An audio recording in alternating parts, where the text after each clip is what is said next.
doute, une fois installé dans les consciences, il ravage les consciences et parfois il mène vers l'impasse, vers l'introuvable, vers l'impossible. Et vous imaginez, un esprit troublé par le doute est un esprit démissionnaire, qui ne fait rien et qui s'agite avec des mouvements de pensée parasites et qui n'arrive nulle part. D'où la certitude et l'yaqin que nous avons bien détaillé la fois dernière. Aujourd'hui, je vais parler d'un autre problème également, qui est associé à cela. C'est le problème du manque de volonté. Beaucoup de gens se plaignent. Je fais, mais je n'arrive pas. J'ai plus la volonté, j'ai plus la motivation, j'ai plus l'enthousiasme, il n'y a plus ce sens profond, ce moteur, cette énergie motrice qui est la volonté. La volonté, par la volonté, on dit toujours on arrive. C'est-à-dire, il suffit de vouloir pour pouvoir.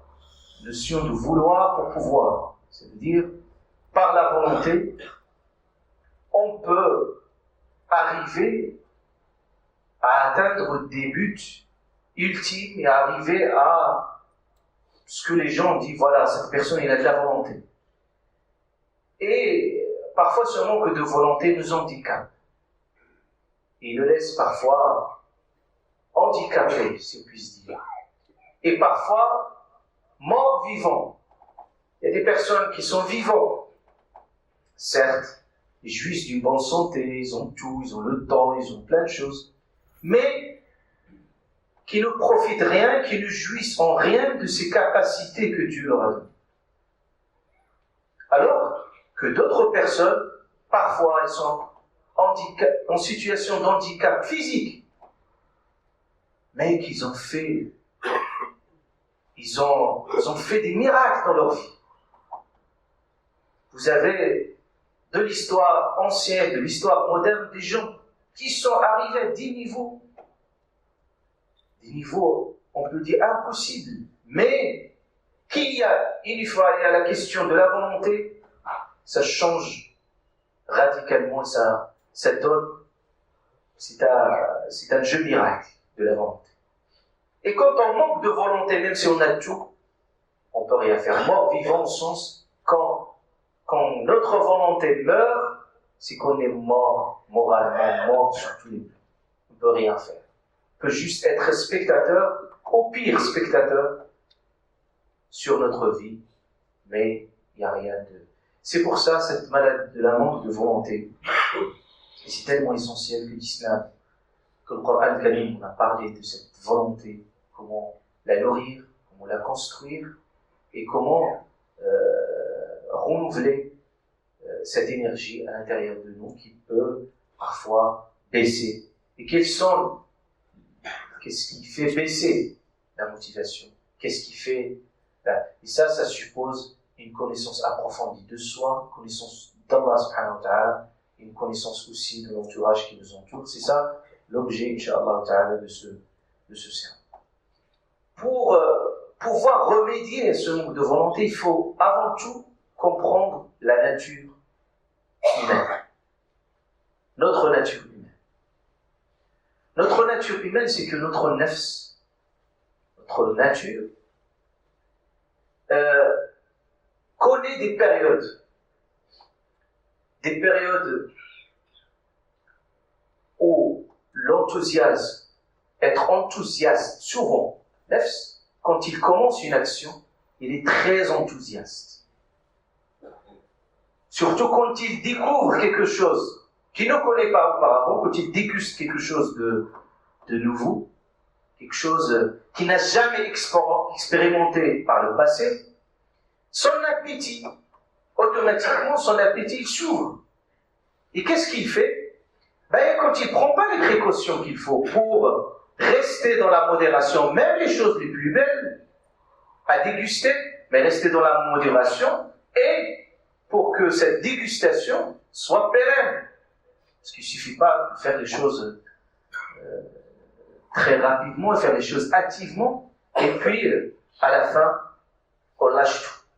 Et quand on lâche, à ce moment-là, notre volonté n'est plus la même. Parfois même, ça se transforme en un dégoût, ce qui était un goût auparavant. Pourquoi? Parce que même notre motivation, il faut la gérer. C'est ça l'islam nous dit. Même notre motivation, notre euphorie parfois, pour faire plein de choses, même dans le bien, il faut les gérer, les canaliser et les rationaliser. Pourquoi rationaliser? Pour les laisser se pérenniser et dans la durée, de façon durable, par reste dans la vie. Et c'est ce qui arrive à beaucoup de gens. Quand il arrive à un moment où, on peut dire,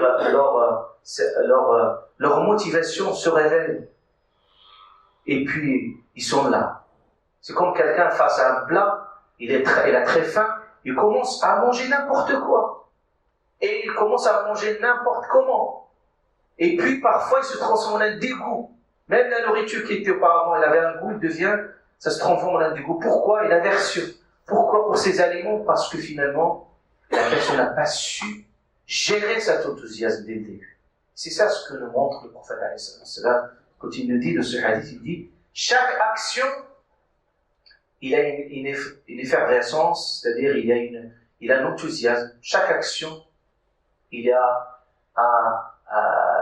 quand on commence une action, shirra, ici c'est une métaphore pour dire quand le feu s'allume, ça dégage, c'est-à-dire cette fumée quand il se dégage, c'est ça ce que dit le prophète. Chaque action ressemble comme une fumée. C'est-à-dire quand vous allez allumer le feu, cette braise peut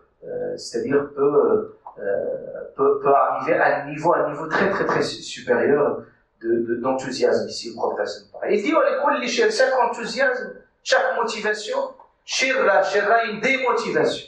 C'est-à-dire, il arrive à un moment, il y a une rechute. Seul que le Coran Karim qualifie les anges qui adorent Dieu, c'est-à-dire de façon continue, sans aucune lassitude. Allah Ta'ala les décrit ainsi. Pour vous donner un ordre d'exemple, le prophète quand il a vu même une femme qui était en train de prier la prière de la nuit, et pour pouvoir prier la prière de la nuit, il mettait une corde comme un soutien pour qu'il puisse faire la prière de la nuit. Et le prophète a ordonné de couper cette corde. Et quand tu lui as demandé, le prophète a dit, il a dit, doucement, alaykum ma tutiqoun, c'est-à-dire, faites ce que vous pouvez. C'est-à-dire, n'allez pas à une vitesse, parce que des gens qui courent avec une vitesse sans contrôle, mais quand ils s'arrêtent, calmes. Et puis il n'y a plus rien. Après, ils ne font plus rien. Voilà. Et puis ça devient une période, alors qu'ils n'ont pas géré leur énergie, leur motivation. Il faut le gérer. Et il dit pour se couper cela.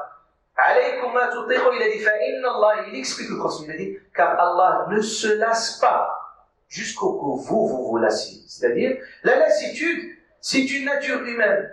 Donc, il faut pouvoir gérer. Et quelles sont la sonnette d'alarme? Là, à un moment, il faut dire, là, c'est dangereux. C'est ça ce qu'il faut gérer.